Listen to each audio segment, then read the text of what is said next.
తెలుసుకోని కొంతమంది మతపిచ్చి పట్టి అమాయకమైన ముస్లింలని దేశద్రోహులుగా మారుస్తున్నారు. సార్, ఇండియా పాకిస్తాన్ బార్డర్లో చదువులేని మధ్యతరగతి యువతను బ్రెయిన్ వాష్ చేసి జిహాద్ వైపు పంపిస్తున్నారు సార్. వాళ్ళని తిరిగి పాకిస్తాన్ పంపించి మన ఇండియా మీద దాడి చేసేలా చేస్తున్నారు.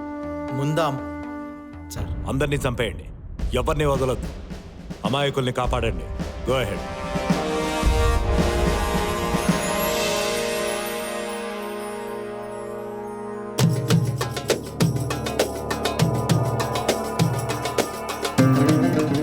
आप सब लोग जन्नत में जाने वाले हो.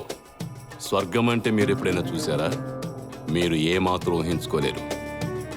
మీరంతా వెళ్తారా? అక్కడ రోగాలు రావు. అందమైన స్త్రీలు మీకోసం చూస్తున్నారు. చుట్టూ పరిమళ సువాసనలు గాల్లో ఎగరవచ్చు.